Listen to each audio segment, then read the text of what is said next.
ನಗರದ ಶ್ರೀ ಕೃಷ್ಣದೇವರಾಯ ವೃತ್ತ ಹಾಗೂ ಗಾಂಧಿ ವೃತ್ತದಲ್ಲಿ ಶ್ರೀರಾಮನವಮಿ ಹಬ್ಬದ ಪ್ರಯುಕ್ತ ಹನುಮ ಭಕ್ತ ಮಾಲಾಧಾರಿಗಳೊಂದಿಗೆ ಸೇರಿ ಸಾರ್ವಜನಿಕರಿಗೆ ಉಚಿತವಾಗಿ ತಂಪು ಪಾನೀಯ ಮತ್ತು ಮಜ್ಜಿಗೆ ವಿತರಿಸುವ ಕಾರ್ಯಕ್ರಮದಲ್ಲಿ ನಗರದ ಡಿವೈಎಸ್ಪಿ ಜೆಎಸ್ ನ್ಯಾಮಗೌಡರು ಭಾಗಿಯಾಗಿದ್ದರು.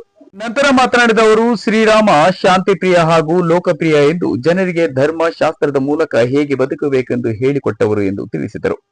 ಎಲ್ಲರಿಗೂ ಶ್ರೀರಾಮನವಮಿ ಹಬ್ಬದ ಶುಭಾಶಯಗಳು.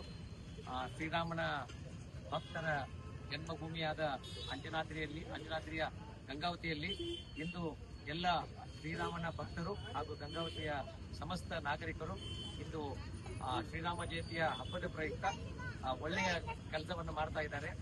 ಶ್ರೀರಾಮ ಶಾಂತಿಪ್ರಿಯ ಹಾಗೂ ಲೋಕಪ್ರಿಯ, ಜನರಿಗೆ ಧರ್ಮವನ್ನ, ಶಾಸ್ತ್ರವನ್ನ ಹಾಗೂ ಜನರಿಗೆ ಹೇಗೆ ಬದುಕಬೇಕು ಅನ್ನುವ ಬಗ್ಗೆ ಹೇಳಿದ ಒಬ್ಬ ಬಹಳ ದೊಡ್ಡ ದೇವರ ಸಮಾನದ ದೇವರು.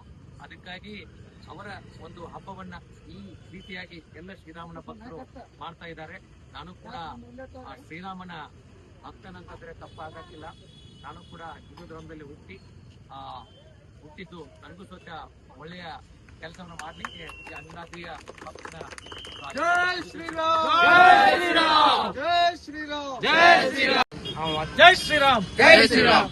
ದೇಶದ ಜನತೆಗೆ ರಾಮನವಮಿ ಹಬ್ಬದ ಹಾರ್ದಿಕ ಶುಭಾಶಯಗಳು.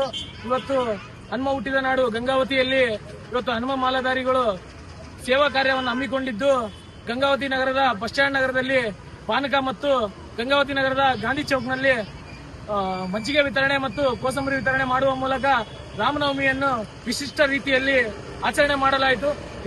ದೇಶದ ಎಲ್ಲಾ ಜನರಿಗೂ ರಾಮನ ಮತ್ತು ಹನುಮನ ಆಶೀರ್ವಾದ ಸದಾ ಇರಲಿ ಅಂತ ಕೇಳ್ಕೊಳ್ತೇವೆ. ಜೈ ಶ್ರೀರಾಮ್, ಜೈ ಶ್ರೀರಾಮ್. ಈ ಕಾರ್ಯಕ್ರಮದಲ್ಲಿ ನಗರಸಭೆ ಸದಸ್ಯ ಪರಶುರಾಮ್ ಮಡ್ಡೇರ್, ಮಾಲಾಧಾರಿಗಳು ಪ್ರಶಾಂತ್, ಹನುಮಂತಪ್ಪ, ಜಗದೀಶ್, ಶರಣಪ್ಪ, ಬಸವನಗೌಡ, ರಾಜೇಶ್, ಮಂಜುನಾಥ್, ಶರತ್, ಸೂರಪ್ಪ, ಜಗದೀಶ್, ಅನಿಲ್ ಕಿಟ್ಟಿ, ಹನುಮೇಶ್, ಸಿಬಿಎಸ್, ಶಂಕರ್, ದೇವರಾಜ್, ವಿನಯ್, ರಮೇಶ್, ಚೌಡ್ಕಿ, ಚನ್ನಬಸವ ಮತ್ತಿತರರು ಉಪಸ್ಥಿತರಿದ್ದರು. ನೈಜ ಸುದ್ದಿಗಳಿಗಾಗಿ ನೋಡ್ತಾ ಇರಿ ಇದು ಟಿ ಪಬ್ಲಿಕ್ ನ್ಯೂಸ್ ಚಾನಲ್.